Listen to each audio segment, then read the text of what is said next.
about some key points and some key points and tips and tricks to how we can make our project success. So let's get started.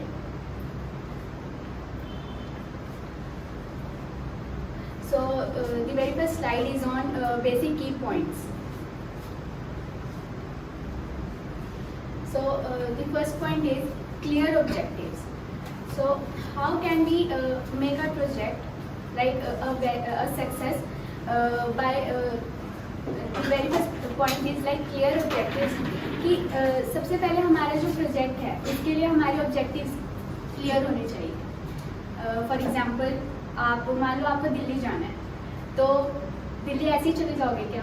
कहीं जाना होगा, कोई destination decide होएगी कि कहीं जाना है, रिलेटिव के यहाँ जाना है. तो इट्स लाइक कि प्रोजेक्ट के लिए भी यही है, आपको पता होना चाहिए कि आउटकम क्या होना चाहिए, कितने स्टोरी पॉइंट्स देने हैं, क्या हमें कैसे प्रोजेक्ट को लीड करना है, वो सब आपको पता होना चाहिए. So then next point is thorough planning. Planning is very necessary. मतलब बिना प्लानिंग के अगर हम कोई भी काम करें तो आई डोंट थिंक सो कि वो ज़्यादा अकम्प्लिश हो जाता है. मतलब टाइमली अकम्प्लिश होना इज़ नेसेसरी कि प्लानिंग अच्छी हो हमारी उसके लिए. तो फॉर दिस लाइक जैसे मैं अपना एग्जांपल देती हूँ कि हम कैसे मैनेज करते हैं अपने प्रोजेक्ट को. तो जैसे हम स्टार्टिंग में सुबह आते हैं, हमें सबसे पहले पता होता है कि हाँ हमें किस टिकट पे काम करना है. फिर हम अपनी मीटिंग्स DSR वगैरह वो सब हम सर के साथ शेयर करते हैं. और फिर हम ओवरऑल डे में हमें कैसे टास्क को डिवाइड करना है, कैसे हमें कितना स्टोरी पॉइंट देना है, कितना सब हम थोरली डिवाइड करके फिर हम अपना काम आगे बढ़ाते हैं. तो इट्स लाइक कि planning is very necessary. Okay, over to you Madhuri. तो जैसे कि अंजलि ने 2 पॉइंट्स बहुत अच्छे से बताए हैं, क्लियर ऑब्जेक्टिव और थोरो प्लानिंग, कि हमें अपना ऑब्जेक्टिव क्लियर करना है, प्लानिंग करनी है. नेक्स्ट है इफेक्टिव टीम वर्क, कि हमें अगर हम टीम में काम करें तो हमें इफेक्टिवली कैसे काम करना है. आप सब लोग भी टीम में काम करोगे अभी, शायद अभी छोटी छोटी टीम भी बनी होगी सबकी.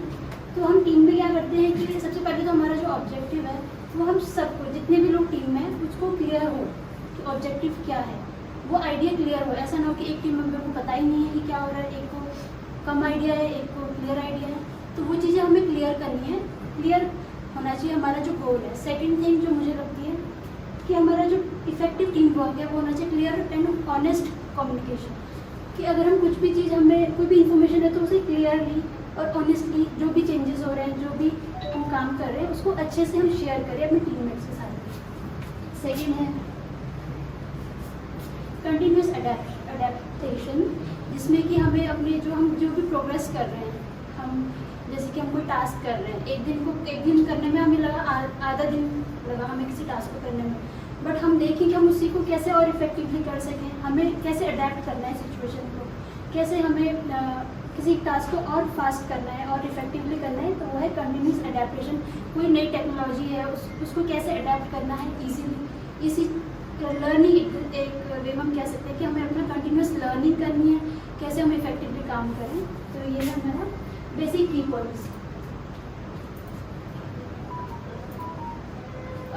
नेक्स्ट स्लाइड है हमारी टीम का रोल्स एंड रिस्पॉन्सिबिलिटीज़, कि हम बेसिकली कौन एक प्रोजेक्ट पे काम करते हैं और क्या हमारी रिस्पॉन्सिबिलिटीज़ है.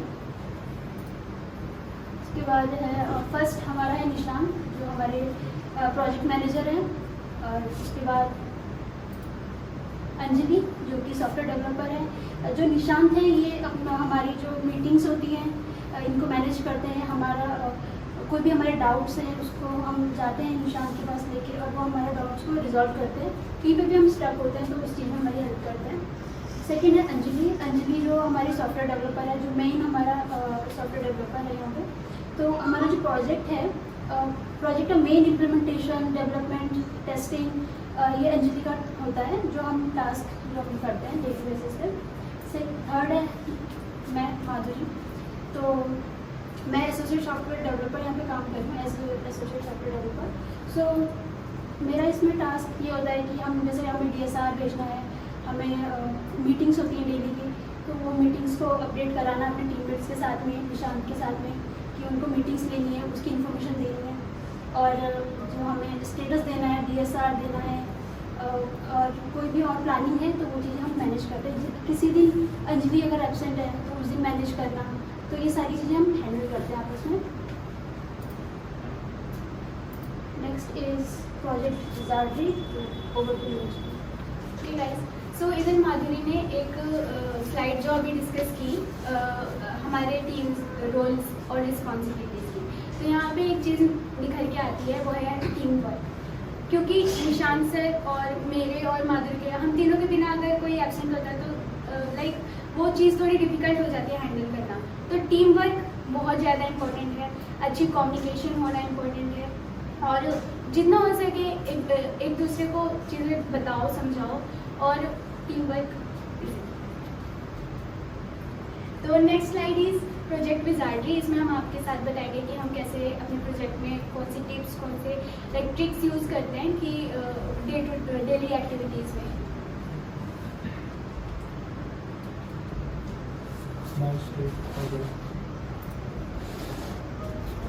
तो फर्स्ट हम बात करेंगे कोड इम्प्लीमेंटेशन की, कि कोड इम्प्लीमेंटेशन में क्या इम्पोर्टेंट होता है। तो हम कुछ पॉइंट्स आपके साथ शेयर करेंगे इसमें। फर्स्ट है कि कोडिंग स्टैंडर्ड्स जो होते हैं, हर एक लैंग्वेज के अपने कोडिंग स्टैंडर्ड्स होते हैं जिन्हें लाइक फॉलो करना बहुत ही ज़्यादा इम्पोर्टेंट है। तो उन कोडिंग स्टैंडर्ड्स में काफ़ी चीज़ें आ जाती हैं, लाइक अलाइनमेंट आ गया, कैसे वेरिएबल्स को हमें डिक्लेयर करना चाहिए, हमारी प्रॉपर्टीज़ एंड ऑल हम कहाँ पे हमें डिक्लेयर करना चाहिए। मैंने काफ़ी ऐसे सॉफ्टवेयर डेवलपर्स की कोडिंग देखी है जिसमें लाइक प्रॉपर्टीज़ होती है वो बीच में डिक्लेयर कर देते हैं, तो नहीं, this is not a good way. एक आइडियल वे होता है कि जब भी हमें प्रॉपर्टीज़ या कोई वेरिएबल्स वगैरह डिक्लेयर करना होता है, हम हमेशा टॉप पे डिक्लेयर करते हैं। तो आप लोगों को इन सब चीज़ों को ध्यान में रख के कोडिंग करना चाहिए, क्योंकि कोडिंग क्या होता है ना कि हमें ऐसे कोड करना चाहिए कि दूसरा डेवलपर भी देखे ना तो उसको समझ आ जाए। वो पहले ही अपने कोड में उलझा होगा, तुम्हारा कोड देखेगा वो और उलझ जाएगा। तो आप लोगों को इस पे ध्यान देना चाहिए।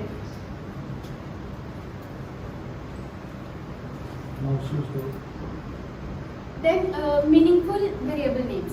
अब वेरिएबल नेम्स कुछ होते हैं ना, वो शॉर्ट में दे देते हैं, लाइक आप ट्रेनिंग के लिए भी है।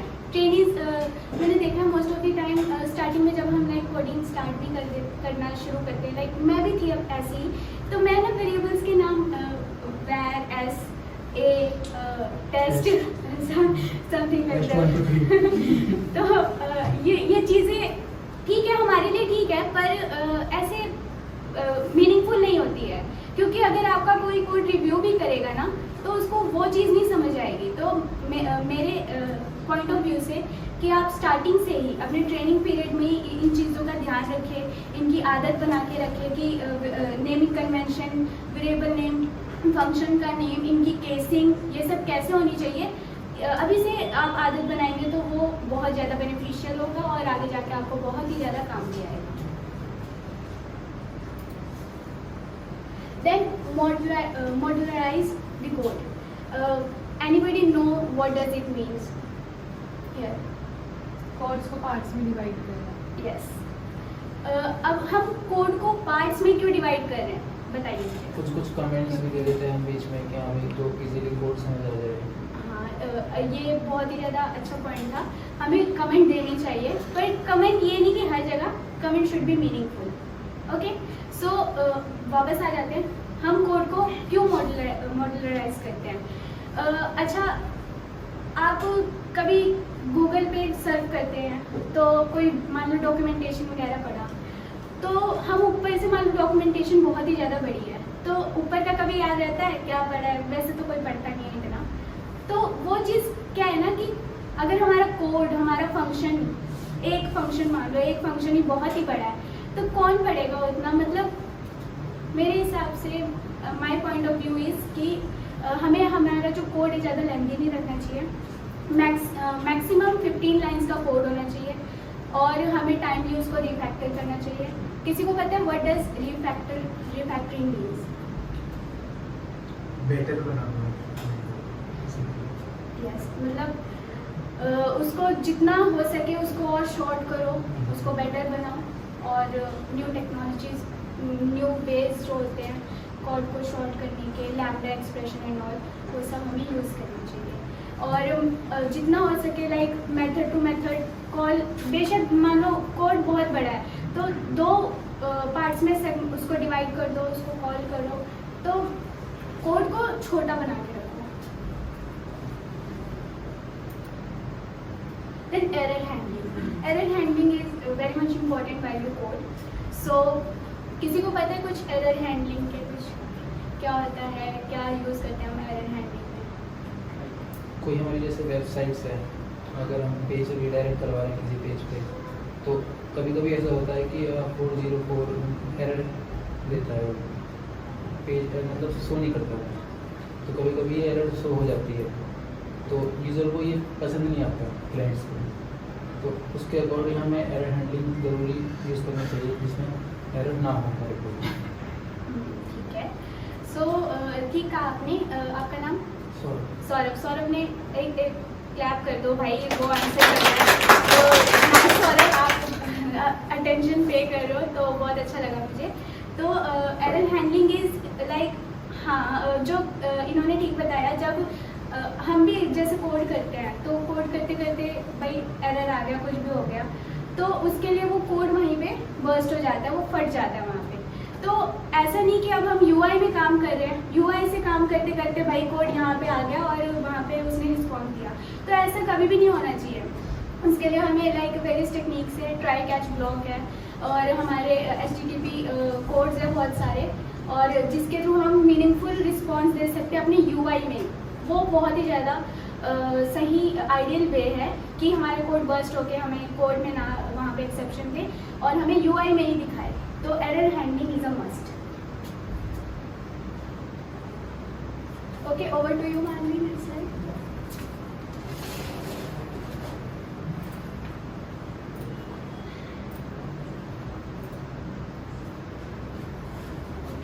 तो आप लोगों को मज़ा तो आ रहा होगा ना, पॉइंट्स काफ़ी चीज़ें सीखने को मिल रही है, अंजलि ने इतने अच्छे से एक्सप्लेन किया चीज़ों को। तो सेम हम कोड इम्प्लीमेंटेशन की कुछ टेक्निक्स, टिप्स एंड ट्रिक्स कुछ जो और बचेंगे वो देखते हैं। टेस्टिंग है। टेस्टिंग क्या है, किसी को आइडिया है टेस्टिंग क्या है, मतलब किस चीज़ की टेस्टिंग? लाइक टेस्टिंग मीन्स जो हमारे यूज़र की रिक्वायरमेंट है, हमारा जो सॉफ्टवेयर है वो उसे मीट कर पा रहे हैं या नहीं, फुलफिलमेंट ऑफ रिक्वायरमेंट। और सबसे बड़ी बात इसमें है कि यूज़र फ्रेंडली है या नहीं, उस चीज़ को टेस्ट करना। क्योंकि कोई कोई होती है कॉम्प्लेक्स, भाई साइट चल रही है वो बस लोड ही करी जा रही है लेकिन ओपन नहीं हो पा रही है, तो उस चीज़ की टेस्टिंग होनी चाहिए कि भाई जल्दी से जल्दी उस पर क्लाइंट्स आए और मतलब यूज़र देखें उस वेबसाइट्स को। बेसिकली हमारी जो है रन टाइम एक्सेप्शन ना आए, कंपाइल टाइम एक्सेप्शंस ना आए, उसके लिए हम टेस्टिंग परफॉर्म करते हैं। टेस्टिंग जैसे हमने कोड इम्प्लीमेंटेशन किया, हमने जैसे अंजलि ने बताया कमेंट्स करो, कोड को रीफैक्टर करो, सब कुछ करो, बट उसके बाद हमें टेस्टिंग भी करनी होती है कि हमारा जो एक्सपेक्टेड आउटपुट है वो आ रहा है या नहीं आ रहा है। तो ऐसे हमें टेस्टिंग करनी होती है। बग्स हैं, कोई बग्स हैं उसको रिजॉल्व करना है, अपने कोड को क्लीन करना है, कोड को बिल्ड करना है और ऐसे ही टेस्ट करना है। नेक्स्ट,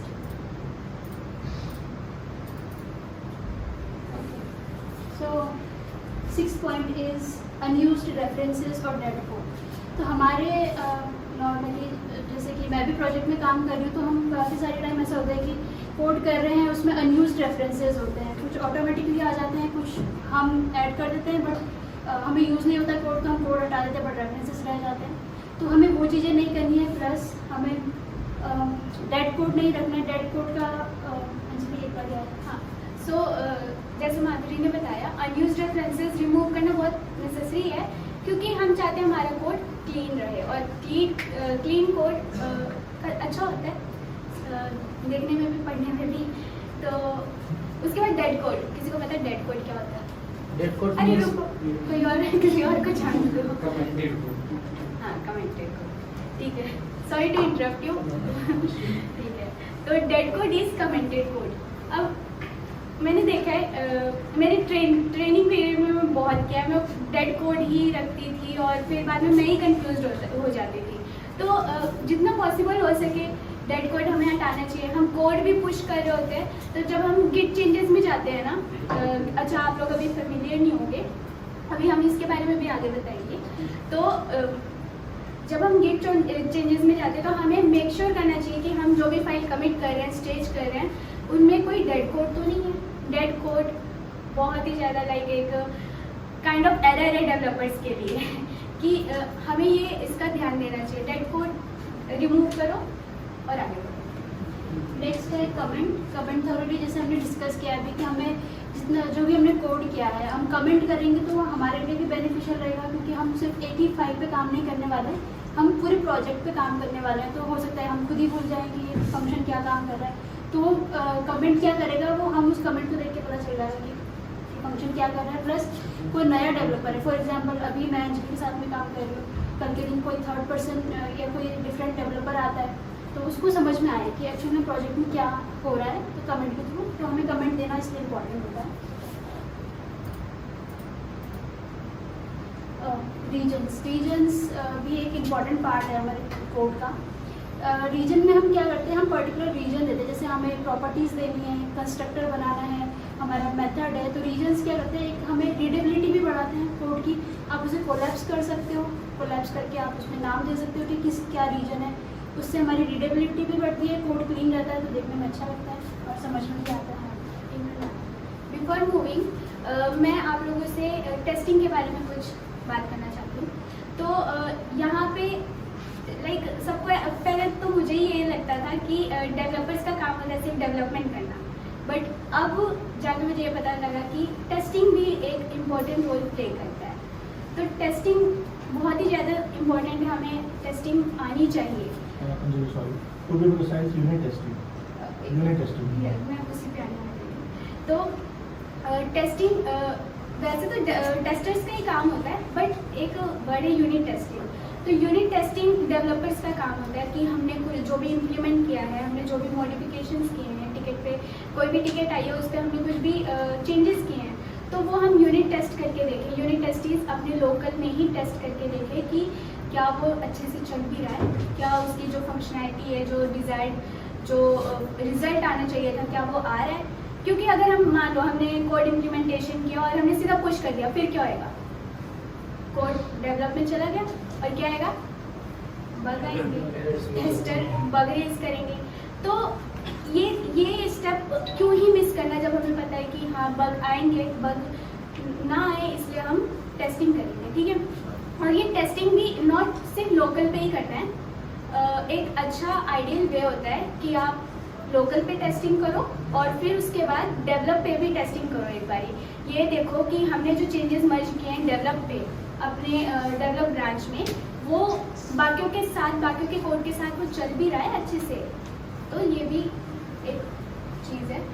एंड रीजन्स में पूछना चाहती थी कि किसी को पता है रीजन्स क्या होते हैं?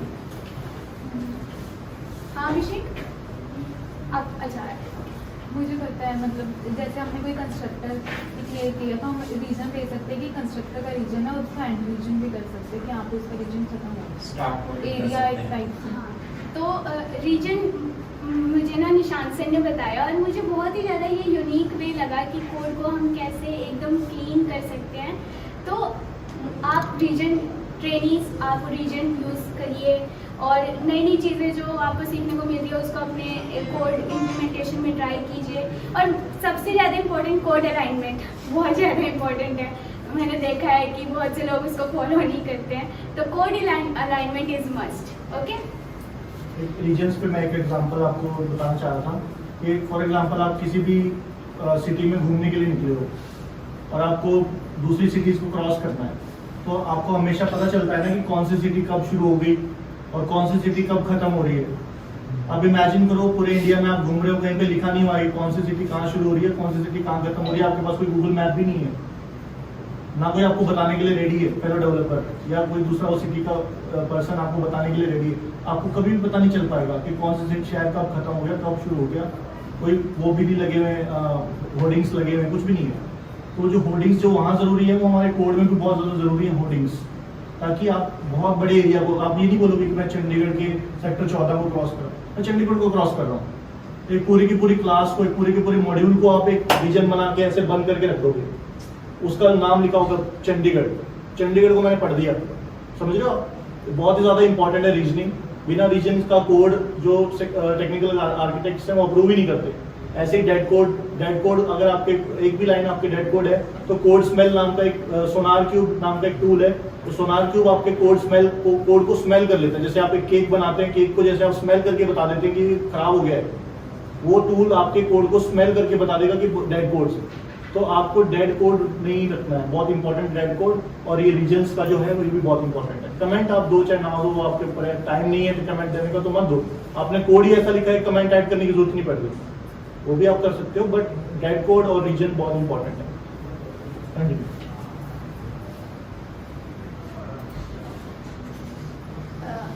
Moving to code flow, over to you, sir. So code flow I will explain. You might be knowing like we work on different version control tools like we have Git, we have Bitbucket, TFS, GitLab, SVN. If you have not heard of this term, I am just introducing these terms to you. These are very common terms we normally use in our day-to-day life when we work on a live project. Okay. So normally whenever I am introducing any new term like Git or SVN, these are just a folder somewhere in cloud. Okay.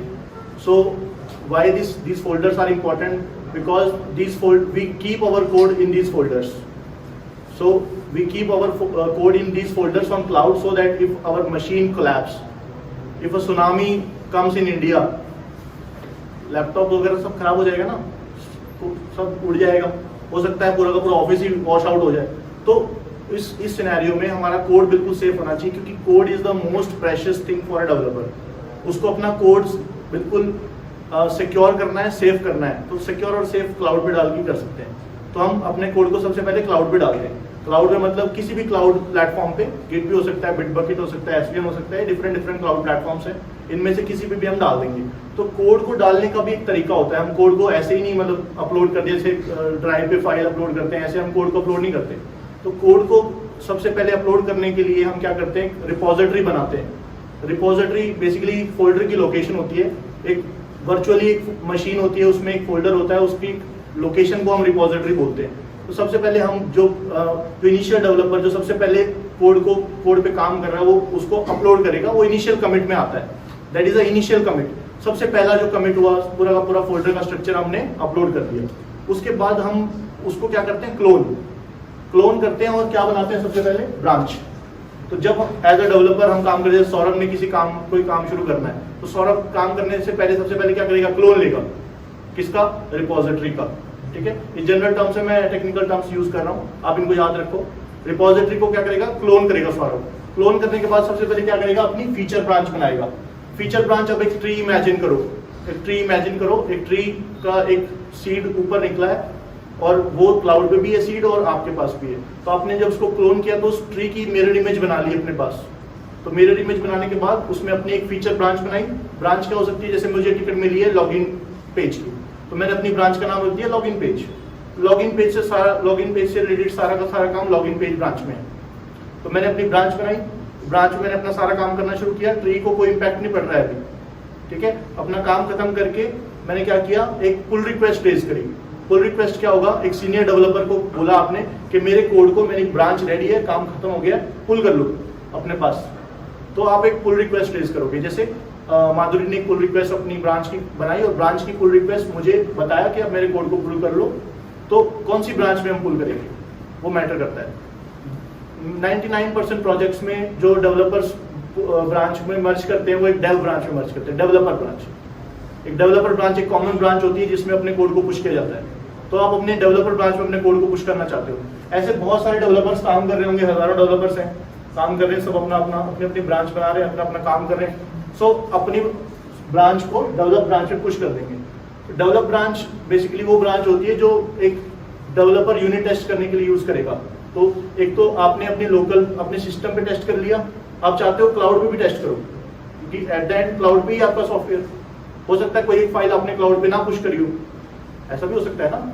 कोई file आपने अपने local पे तो रखी हुई है but cloud पे उसको पुश नहीं किया, तो क्लाउड पे तो चलेगा नहीं। तो क्लाउड पे हमें सारी की सारी फाइल पहुंच गई है, सेफली सब कुछ ओके हो गया है, तो हम क्लाउड पे भी टेस्टिंग करेंगे। क्लाउड पे जो टेस्टिंग है, डेवलप ब्रांच में जो टेस्टिंग है, उसी को बोलते हैं यूनिट टेस्टिंग। तो हम अपनी यूनिट टेस्टिंग कर लेंगे।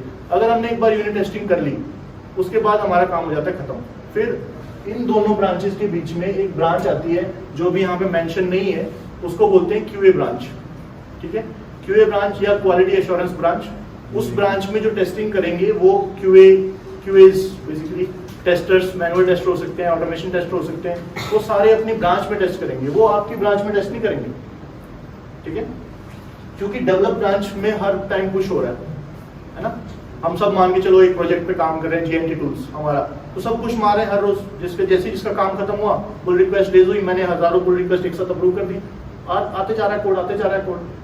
तो हम डेवलप ब्रांच से क्यूए ब्रांच में कब पुश करेंगे, वो है एक मैटर करता है। तो डेवलप ब्रांच से क्यूए ब्रांच में रोज पुश नहीं होता। ठीक है, वो बेसिकली स्प्रिंट्स के अकॉर्डिंग या रिलीज के अकॉर्डिंग पुश होता है। अगर हमने प्रोडक्शन में रिलीज देनी है 1 महीने के बाद, तो हम 1 महीने पहले अपना सब कुछ रेडी करके पहुंचा देंगे क्यूए में, ताकि क्यूए को 1 महीने पहले 1 महीने का टाइम मिल जाए टेस्ट करने के लिए सब कुछ, या उसको बग रेज करेगा तो उसको फिक्स करने का टाइम मिल जाए, तो क्यूए ब्रांच में चला जाएगा। क्यूए ब्रांच में जाने के बाद सब कुछ रेडी है, क्यूए का साइन ऑफ आ गया है, sign off is also technical term, sign off आ गया है कि मेरी तरफ से सब रेडी है, go and go report generate कर दी है क्यूए ने कि मेरी तरफ से सब रेडी है, ओके है, मैं सब देख चुका हूँ। उसके बाद अगर कुछ काम फंसता है, कुछ प्रॉब्लम आती है, तो क्यूए की रिस्पॉन्सिबिलिटी है। एक काम फंस गया है, अब क्यूए ने टेस्ट क्यों नहीं किया है, डेवलपर की रिस्पॉन्सिबिलिटी यहाँ तक है। डेवलपर के बाद अगर 1000 बग्स भी आ रहे हैं ना आपकी एप्लीकेशन में, कोई प्रॉब्लम नहीं है, बग्स आते हैं।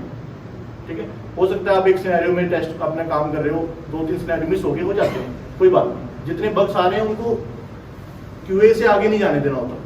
ठीक है, तो ये बेसिकली ऐसे ब्रांचेस काम करती हैं। प्रोडक्शन ब्रांच में जो एंड कस्टमर है या कस्टमर की तरफ से कौन है पॉइंट ऑफ कॉन्टैक्ट, वो फिर प्रोडक्शन में टेस्टिंग करता है, प्रोडक्शन में आगे अपना एप्लीकेशन को यूज करते हैं। तो ये स्लाइड के बारे में था। नेक्स्ट करना।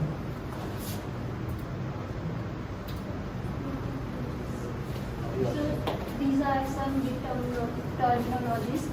हमारे पास हाँ, जैसे कि इसमें लिखा है action of retrieving changes from a remote repository without merging them into your local branch. Basically हम क्या करते हैं, जो भी चेंजेस हैं डेवलप, जैसे कि अभी निशांत ने बताया कि एक ट्री है जो कि क्लाउड पे है, उसमें जो भी लेटेस्ट है उसको हमें लेना अपने सिस्टम में। हम अभी मर्ज नहीं कर रहे हैं, बट हम लेटेस्ट ले रहे हैं, उसको फेच करने के लिए हम करते हैं टर्म यूज फेच। नेक्स्ट पुल है, जब हम अपनी जो भी हमने डेवलप किया है उसको हमने पुश कर दिया। पुश करने के बाद हमें एक पुल रिक्वेस्ट पुल हमें करना होता है जब हमें changes fetching changes from a remote repository and merging them into your local branch. Basically fetch के बाद हमें पुल करना होता है। फेच में हम फेच करते हैं, बट पुल में हम मर्ज करते हैं जो भी चेंजेस हैं डेवलप से लिए हुए, उसको अपनी लोकल रेपोजिटरी में। नेक्स्ट टर्म है merge, process of combining the changes from one branch into another. तो मर्ज, तो गाइस अब हमने कोड जो भी हमने लेटेस्ट कोड है वो हमने फेच किया। फेच करने से हमें पता लगा कि हाँ भाई क्या क्या चेंजेस है, कितने चेंजेस कितने रेपोजिटरीज में आ रही हैं। पुल का मतलब कि हमने पुल कर लिए, सारे चेंजेस अब हमारे डेवलप ब्रांच में आ चुके हैं। तो मर्ज क्या होता है, इस वर्ड से क्या पता लग रहा है आपको? Yes, so clapping for Saurabh. ठीक है, तो मर्ज क्या है कि अब हम डेवलप में जाके डेवलप ब्रांच में, अपने फीचर ब्रांच में हम काम करें, डेवलप पे जाके हमने पुल किया अपने चेंजेस, और फिर वापस हम अपने ब्रांच में आएंगे। अपने ब्रांच में हमने जो भी डेवलप से पुल किए हैं हमने चेंजेस, जो भी हमारे लेटेस्ट चेंजेस आए हैं जो हमारे फीचर ब्रांच में नहीं थे, वो हम अब मर्ज करेंगे। तो मर्जिंग इज कि लेटेस्ट कोड जो है वो अपने ब्रांच में लाके उसको मर्ज करना और फिर अपना काम कंटिन्यू करना। नेक्स्ट है पीआर। पीआर होती है पुल रिक्वेस्ट। जब हम अपना कोड को पुश कर देते हैं, उसके बाद हमें गिट पे जाके हमें पुल रिक्वेस्ट रेज करनी होती है, जिससे कि जो हमारा जो सीनियर वहाँ पे होगा जो कि चेक करेगा कि जो ये ब्रांच हमने बनाई है, जो हमने डेवलपमेंट किया है, अगर वो सही है तो देन वो मर्ज करेंगे डेवलप के साथ में, तो वो फुल रिक्वेस्ट हमको रेज करनी होती है वहाँ पे। तो ये PR उसके लिए हम टर्म यूज़ करते हैं। देन कॉन्फ्लिक्ट्स बेसिकली जब हम कोई कोड डेवलप करते हैं तो जो हमारी मेन जो रिमोट पे है, जो क्लाउड पे जो कोड है और हमने जो कोड किया है, जब हम उसको मर्ज करते हैं क्लाउड के साथ में, तो उसमें कुछ कॉन्फ्लिक्ट्स आते हैं। जैसे कि मैंने कुछ चेंजेस करे हैं सेम फाइल में, और सेम फाइल में अंजलि ने कुछ चेंजेस करके वो डेवलप में मर्ज कर हो चुका है वो, और मैं उसको ले रही हूँ, मतलब मैं भी अपना कोड उसमें मर्ज कर रही हूँ, तो उसमें क्या होता है कॉन्फ्लिक्ट्स आते हैं। तो वो कॉन्फ्लिक्ट्स हमको रिजॉल्व करने होते हैं, तो उसके लिए हम टर्म यूज़ करते हैं विद कॉन्फ्लिक्ट्स। सो अंजलि होगा ठीक है, ये मैं आपको बताता हूँ। तो एक बार मैं वापस पिछली वाली स्लाइड पे जाना चाह रहा था, एक एग्जांपल के थ्रू आपको सारा बताना चाह रहा था। एक सेकेंड। तो एक एग्जांपल सब लोग इमेजिन कर पाएँ, ताकि अभी बहुत नए पर्सन हैं इमेजिन नहीं कर रहे, पता नहीं गलत इमेजिन ना कर लें, इसलिए मैं चाहता हूँ सब सही इमेजिन कर लें। ठीक है, एग्जांपल समझो, एक आपके घर में एक इवेंट होने वाला है। इवेंट बेसिकली इवेंट कुछ खाना, कुछ गैदरिंग होने वाली है। ठीक है, तो गैदरिंग के लिए आपके पास लगभग आपको पता है 50-100 लोग आने वाले हैं। ठीक है, तो उन 50-100 लोगों के लिए खाना बनाना है। ठीक है, तो इस एग्जांपल के थ्रू हम समझेंगे। अभी तक सब सेम पेज पे है। ठीक है, तो फॉर एग्जांपल आपने 4 लोगों को खाना बनाने के लिए भी बुला लिया है, आपने प्लान भी कर लिया क्या क्या बनेगा, स्वीट्स स्नैक्स सब प्लान कर लिया है। ठीक है, तो एक जो शेफ है उसको आप एक डेवलपर की तरह समझो, और सेंटर टेबल जो है जिसपे सारा का सारा खाना पहुंचाना है उसको आप एक डेव ब्रांच की तरह समझो या प्रोडक्शन ब्रांच की तरह समझो, ऐसे इमेजिन करो। ठीक है, तो जब आपने क्लोन लिया, क्लोन लेने का मतलब क्या है कि आपने प्रोजेक्ट को अपने क्लाउड से लोकल पे ले आए, या अगर इसी एग्जांपल से समझे, आपने रिक्वायरमेंट्स ले ली, सारी रिक्वायरमेंट्स ले ली, कौन से डेवलपर को क्या काम करना है, कौन से शेफ को कौन सी डिश बनानी है, वो सब डिसाइड हो गया। अपने डेवलपर अपने अपनी ब्रांच में, अपने जो रसोई है जहाँ किचन है वहाँ पे जाके अपने ब्रांचेस बनाने लग गए, अपना खाना बनाने लग गए। वो खाना बनाने लग गए, बना लिया। उसके बाद फिर उन्होंने क्या किया, अपना खाना रेडी होने के बाद पुश करना चाहते हैं। वो अपने खाने को बना लिया, उसको पुश करेंगे ना, सेंटर टेबल तक पहुंचाना है। सेंटर टेबल तक कैसे पहुंचेगा वो, अपने कोड को या अपने खाने को पुश करेंगे। तो पुश करने के लिए हम क्या करेंगे, पुश कर देंगे, देखेंगे सेंटर टेबल ले लो। या सही तरीका क्या होगा, एक जो मीडिएटर है, कोऑर्डिनेटर है, जो सीनियर डेवलपर है, उसको बोलेंगे कि मेरे खाने को वहां पहुंचाओ, मैंने बना लिया है, और भी बनाना है मुझे, मेरे पास टाइम नहीं है इतना कि मैं अपने खाने को वहां रख के आऊँ, तो मेरे खाने को वहां पहुंचाओ, मेरे खाने को पुल कर लो। समझे? तो ये हो गया आपका जो pull request, that is a pull request, this is a different thing pull. तो ये आपका पुश हो गया, पुश आपने अपना खाना पहुंचा दिया। तो इसके थ्रू हम नहीं समझते, वैसे ही समझाता हूँ। ठीक है, आपने खाने को वहां पहुंचा दिया, उसके बाद फिर क्या हुआ कि दूसरे डेवलपर ने या दूसरे शेफ ने भी वही सेम डिश बना दी जो आप बना रहे थे। तो क्या आएगा, कॉन्फ्लिक्ट। तो उस कॉन्फ्लिक्ट को रिजॉल्व करने के लिए हमें कॉन्फ्लिक्ट रिजॉल्व करने पड़ते हैं। एक टेक्निकल टर्म्स है कॉन्फ्लिक्ट को रिजॉल्व करना। तो कॉन्फ्लिक्ट को रिजॉल्व करने का सिर्फ इतना ही मतलब है कि कौन सी डिश लेनी है, ये वाली ले या ये वाली ले, या दोनों ले लें, दोनों अच्छी बनी है, दोनों ले लेते हैं। लेफ्ट वाली लेनी है तो लेफ्ट वाली ले लेंगे, राइट वाली लेनी है तो राइट वाली ले लेंगे। लेफ्ट या राइट का मतलब मेरा ये कि एक मेमो डेवलपर, एक दूसरा डेवलपर, कौन से डेवलपर का कोड लेगा, तो उसको बोलते हैं कॉन्फ्लिक्ट रिजॉल्विंग प्रोसेस। बहुत सारे डेवलपर्स को 6-6, 7-7 साल तक ये प्रोसेस समझ में नहीं आती, कैसे क्या करना होता है। तो ये बहुत ही सिंपल प्रोसेस है, इसको आप इस एग्जांपल से अगर समझेंगे और समझाएंगे तो इजीली समझा पाएंगे। तो अगर कॉन्फ्लिक्ट रिजॉल्व हो गए, सबका एंड गोल क्या है, एंड गोल हमारा क्या होना चाहिए कि सबका खाना सेंटर टेबल पे पहुंच जाए, जितने डेवलपर्स हैं सबका खाना पहुंच जाए। तो जब सबका खाना पहुंच जाएगा तो फिर एक टेस्टर आएगा, सबको टेस्टिंग करेगा, सब खाना पहुंच गया, लिस्ट के अकॉर्डिंग सारा खाना है, सब टेस्टी है, टेस्ट भी करके देखेगा। हो सकता है कि खाना खराब हो, है ना, तो वापस पहुंचा देगा, उसको दोबारा बना के लाओ। तो इस पूरी की पूरी प्रोसेस को आप इस एक एग्जांपल से समझ सकते हो। और अगर किसी को अगर समझा भी रहे हो, इंटरव्यू में भी समझा रहे हो, तो इस एग्जांपल के थ्रू आप समझाओगे तो अगले को समझ में आ जाएगा कि आपको सब समझ में आ रहा है। ठीक है, तो अब आ जाते हैं थोड़ी कॉम्प्लेक्स चीज पे, जो कि है मल्टीपल रिपोजिटरीज के साथ काम करना। अभी तक मैं आपको बता देता हूँ कि मैंने खुद पिछले 1 साल से पहले मल्टीपल रिपोजिटरीज पे एक साथ काम नहीं किया था। अभी बहुत ही ज़्यादा बड़े बड़े प्रोजेक्ट्स हमारी कंपनी में आ रहे हैं, अच्छे अच्छे एंटरप्राइज लेवल एप्लीकेशंस के प्रोजेक्ट्स आ रहे हैं, तो हमें पता चल रहा है बहुत सारी चीज़ें हमारे लिए भी नई है। ठीक है, अभी हमने क्या किया था कि बैकएंड का कोड अगर हमने रखना है, बैकएंड आप लोग फेमिलियर है बैकएंड से, तो बैकएंड का कोड मतलब कोई नोड का कोड हो सकता है, वो कोर का कोड हो सकता है, या कोई भी बैकएंड हो सकती है, जावा का कोड हो सकता है, बैकएंड टेक्नोलॉजी का कोड है, अगर हमने रखना है तो सेपरेट रिपोजिटरी बनाते थे उसकी हम। ठीक है, और फिर फ्रंट एंड के लिए हम सेपरेट रिपोजिटरी बनाते थे। ठीक है, बट सेपरेट रिपोजिटरी को हम सेपरेट सॉल्यूशन में खोलते थे, तो और दूसरी सेपरेट रिपोजिटरी को दूसरे सेपरेट सॉल्यूशन में खोलते थे, अपना काम करते थे, पुश करते थे, अलग अलग काम होता था। अब प्रोजेक्ट्स में क्या होने लग गया है कि सेपरेट रिपोजिटरीज आपस में कनेक्ट भी हो गई हैं, और विजुअल स्टूडियो में फीचर्स हैं जिसके थ्रू आप मल्टीपल रिपोजिटरीज पे एक साथ काम कर सकते हो। मल्टीपल रिपोजिटरीज पे मतलब अलग अलग बैकएंड फ्रंट एंड दोनों, या बैकएंड में ही अगर आपने अलग अलग क्लास लाइब्रेरीज यूज की हुई हैं, असेंबलीज यूज की हुई हैं, उन असेंबलीज को भी आप अलग से रिपोजिटरी बना सकते हो। पहले हम क्या करते थे, अगर बैकएंड की इन जनरल बात करूं, ऑनियन आर्किटेक्चर की जो आप सब मैक्सिमम लोगों ने देखा ही है, तो उसमें सर्विस लेयर होती है, डेटाबेस लेयर होती है, और अपना कंट्रोलर लेयर होती है, एपीआई लेयर जिसको बोलते हैं, सारी की सारी लेयर्स एक ही बैकएंड में आती हैं, है ना, सबकी सब लेयर्स एक ही बैकएंड में आती हैं। और अब हम देख रहे हैं कि प्रोजेक्ट्स में क्या हो रहा है कि अलग अलग लेयर्स को अलग अलग रिपोजिटरीज में रख दे रहे हैं, और जब वो अलग अलग लेयर्स अलग अलग रिपोजिटरीज में आ जा रही हैं, तो उनको मैनेज करना विजुअल स्टूडियो में थोड़ा सा ट्रिकी है। तो वो ट्रिकी चीज को मैनेज करने के लिए हमने ये स्लाइड रखी है कि जब आप मल्टीपल रिपोजिटरीज पे काम कर रहे हो, तो यहाँ पे ऑप्शन आता है आप मल्टीपल रिपोजिटरीज पे कैसे पुल लोगे। अब एक साथ कैसे आपको मल्टीपल रिपोजिटरी का पुल लेना है, तो यहाँ पे वो फीचर है, यहाँ पे ऑप्शन आप एक्सप्लोर कर सकते हो विजुअल स्टूडियो में।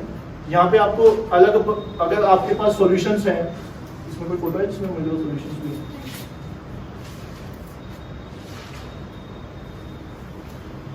जैसे ये मेरा वीक्स, यहाँ पे कोर लिखा है, मैंने स्टॉक लिखा है, यहाँ पे अलग चीज लिखी है, तो ये सारे के सारे अलग अलग सॉल्यूशंस हैं, मेरे अलग अलग रिपोजिटरीज के पार्ट हैं, और मेरे एक ही प्रोजेक्ट के पार्ट हैं।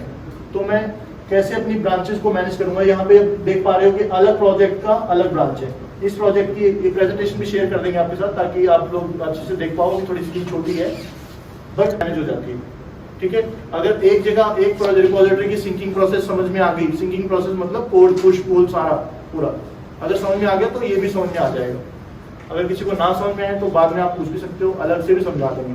बट ऐसा हो रहा है, आपको अवेयर होना चाहिए कि मार्केट में क्या हो रहा है, इसलिए आपको बताया गया है कि थोड़ा सा फेमिलियर हो जाओ। अगर आपसे कोई पूछ ले तो आपको पता हो कि मल्टीपल रिपोजिटरीज में काम कैसे होता है, तो ये भी आप सीख सकते हो।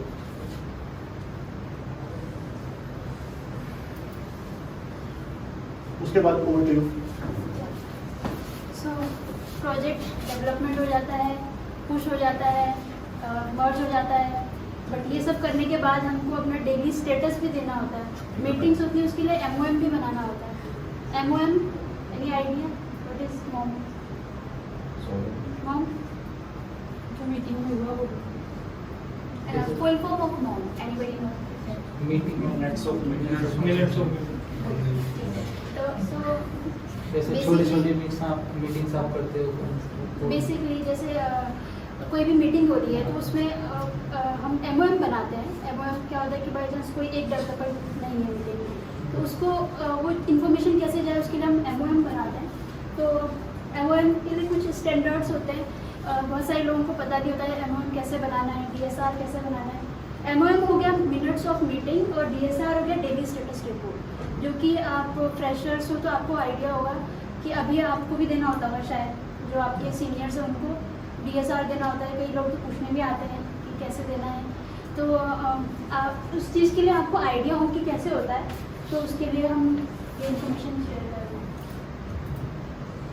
तो ये DSR का बेसिकली फॉर्मेट है कि ये पोअरली फॉर्मेटेड है और गुड फॉर्मेटेड है। जैसे कि पोअरली में आप कुछ पॉइंट्स मेंशन कर सकते हो, जैसे कि आप जैसे आपने जो डेली स्टेटस है आप क्लियरली नहीं बता रहे हो। आपने बोला कि I have done this work, but आप क्लियरली नहीं बता रहे हो कि आपने क्या क्या काम किया है। पॉइंट टू पॉइंट अपना बताना कि मैंने आज दिन भर में क्या किया, आपको क्या क्या चैलेंजेस आए, कि आप माना लॉगिन पेज बना रहे थे या आपको कुछ भी अन्य आर्किटेक्चर पे आप काम कर रहे थे, अगर आपको कोई इशू आए तो आप उस DSR में मेंशन करो कि मुझे ये चैलेंजेस फेस हुए। उसके बाद हमें DSR में ये भी चीज़ें देना एक गुड प्रैक्टिस है कि हम नेक्स्ट डे क्या करने वाले हैं, आगे आने वाली क्या प्लानिंग है उसको देना DSR में।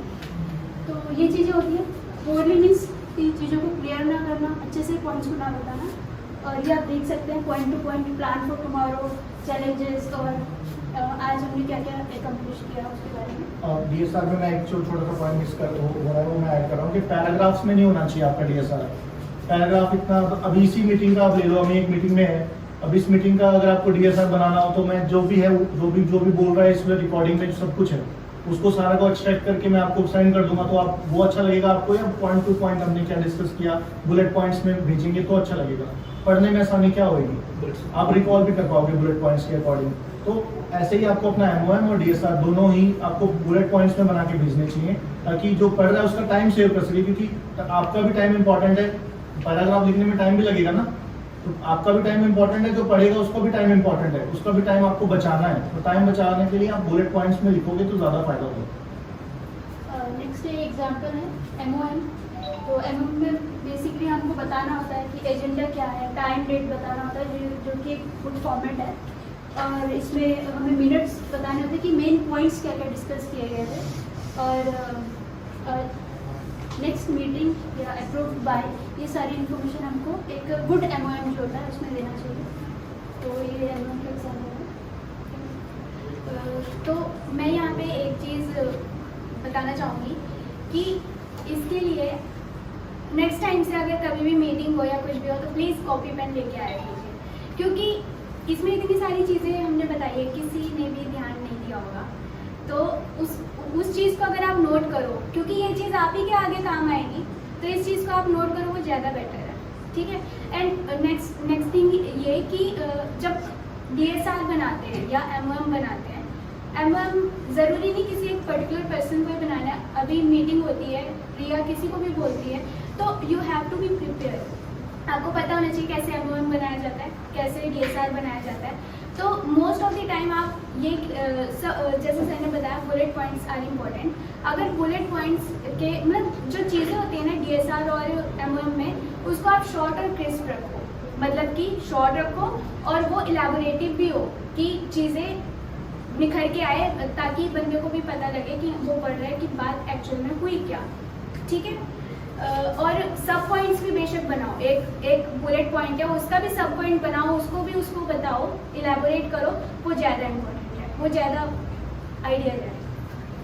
देन ठीक है, अब इतना तो हमारा हो गया। अब देखते हैं किसने ज़्यादा अटेंशन पे किया। तो इट्स टाइम फॉर क्विज।